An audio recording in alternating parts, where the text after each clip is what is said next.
மின் கட்டணம் 6 வீதத்தில் அதிகரிக்கப்படுவதற்கான சாத்தியங்கள் காணப்படுவதாக எதிர்க்கட்சிகளும் பல்வேறு தரப்பும் பல விமர்சனங்களை முன்வைத்து எதிர்க்கட்சி குறிப்பாக இந்த மின் கட்டணம் அதிகரிக்கப்பட்டால் அதற்கு எதிராக நாங்கள் களமிறங்கப் போவதாக பல்வேறு தகவலை வெளியிட நேற்று தினம் இலங்கை பொது பயன்பாடுகள் ஆணைக்குழு 3 மாதங்களுக்கு மின் கட்டணத்தில் எவ்விதமான மாற்றங்களும் இல்லை என்பதான அறிவிப்பை வெளியிட்டிருக்கிறது. மாவோவிய பத்திரிகை விதிலிபில வெடிக்கிரிமேட்ட அவசர நொலபே என்பதாக அந்த செய்திக்கு தலைப்பெற்றிருப்பதை நாங்கள் காணலாம். அதே போல இன்று தினம் லங்காதி பத்திரிகையில் மதுரமான செய்திக்கு இவ்வாறு தலைப்பிடப்படுகிறது.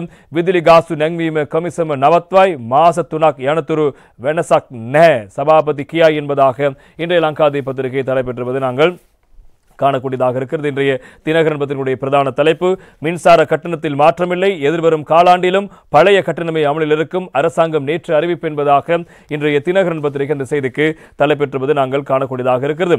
மின்சார கட்டணத்தில் 6.8% அதிகரிப்பு ஏற்படும் என பல்வேறு கருத்துக்கள் மற்றும் ஊகங்கள் தெரிவிக்கப்பட்டு வந்த போதிலும் மின்சார கட்டணங்களில் எவ்விதமான மாற்றங்களை ஏற்படுத்தவில்லை என அரசாங்கம் நேற்று அறிவித்திருக்கிறது. இதற்கிணங்க இந்த ஆண்டுக்கான 3ஆம் காலாண்டுக்கான மின்சார கட்டணங்களில் எவ்வித மாற்றங்களையும் கொள்ளவில்லை என இலங்கை பொது பயன்பாடு ஆணைக்குழு தெரிவித்திருக்கிறது. பொது பயன்பாடு ஆணைக்குழு நேற்று கொழும்பில் நடத்திய விசேட ஊடகவியலாளர் சந்திப்பில் ஆணைக்குழுவின் தலைவரின் தகவலை வெளியிட்டிருக்கிறார். 2025ஆம் ஆண்டின் 3வது காலாண்டு மின்சார கட்டண திருத்தத்துக்காக மின்சார கட்டணத்தை 6.8% அதிகரிக்குமாறு பொது பயன்பாடு ஆணைக்குழுவிடம் இலங்கை மின்சார சபை இவ்வாறான கோரிக்கையை முன்வைத்திருந்தது.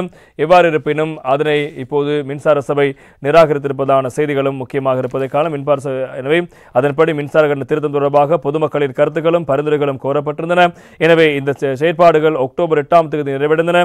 அந்த வகையில் நேற்றைய தினத்தில் இறுதி முடிவு அறிவிப்பதற்காக நேற்று முன்தினம் பொது பயன் ஆணைக்குழு அறிவித்திருந்தது. எனவே மின்சார கட்டணத்தை அதிகரித்து நாட்டு மக்களின் வாழ்க்கை சுமையை மேலும் அதிகரிக்க அரசாங்க நடவடிக்கை எடுக்கப் போவதாக எதிர்க்கட்சிகள் பாராளுமன்றத்திலும் வெளியிலும் குற்றச்சாட்டுகளை விமர்சனங்களை முன்வைத்திருந்தன. அந்த குற்றச்சாட்டுகளை பொய்யாக்கும் வகையில் அரசாங்கத்தின் இந்த அறிவிப்பு நேற்று தினம் வெளியாயிருக்கிறது. அந்த வகையில் மின் கட்டணம் தொடர்பில் நேற்று தினம் ஊடகவியலாளர் சந்திப்பில் கருத்து வெளியிட்ட ஆணைக்குழுவின் தலைவர் மற்ற செலவுகளோடு சேர்த்து 6.8% அதிகமான மின் கட்டண உயர்வை மின்சார சபை எதிர்பார்த்தது. இதற்கு முன்னரான காலகட்டங்களுடன் தொடர்புடைய சில சரி செய்தல்கள் மேற்கொள்ளப்பட வேண்டும் என்பது எமது யோசனையாக இருந்தது. கடந்த காலத்தில் மின்சார கட்டணங்கள் 6 மாதங்களுக்கு ஒருமுறை முடிவு செய்யப்பட்டன. ஆனால் தற்போது காலாண்டு அடிப்படையில் முடிவுகள் எடுக்கப்படுகின்றன. கடந்த 3 காலாண்டுக்கான லாபம் சரி செய்யப்பட வேண்டும். எனினும் 3 காலாண்டுகளில் சரி செய்தலை ஒரே நேரத்தில் மேற்கொள்வது பொருத்தமற்றது என ஆணைக்குழு முடிவு செய்தது என்றும் அவர் தெரிவித்தார். பொது பயன்பாடு ஆணைக்குழுவின் முடிவுகள் மற்றும் இலங்கை மின்சார சபையின் முன்மொழிவுகள் மூலம் 2024ஆம் ஆண்டு ஜனவரி முதல் 2025ஆம் ஆண்டு அக்டோபர் வரையிலான காலப்பகுதியில் மின் கட்டணங்களில் ஏற்பட்ட பல ஏற்ற இறக்கங்கள் ஏற்பட்டுள்ளன.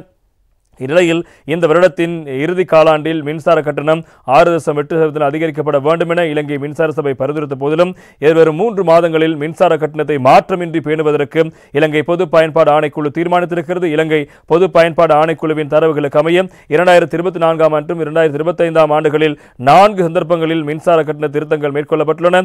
இதன்படி 2024ஆம் ஆண்டு மின் பாவனையாளர்களுக்கு நிவாரணம் அளித்த ஒரு ஆண்டாக இருந்ததோடு 2 பாரிய கட்டண குறைப்புகளும் மேற்கொள்ளப்பட்டிருந்தன. 2024ஆம் ஆண்டு மார்ச் மாதத்தில் மின் கட்டணம் 21.9% குறைக்கப்பட்டதோடு அதனைத் தொடர்ந்து மீண்டும் ஜூலை மாதத்தில் 22.5% மின் கட்டணம் குறைப்பு அமல்படுத்தப்பட்டது.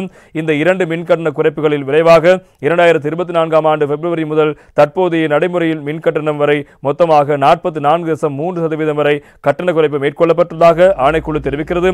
அத்தோடு 2025ஆம் ஆண்டின் தொடக்கத்தில் மின் பாவனையாளர்களுக்கு மின்சார கட்டண திருத்தம் ஊடாக மேலும் நிவாரணம் அளிக்கப்பட்டது.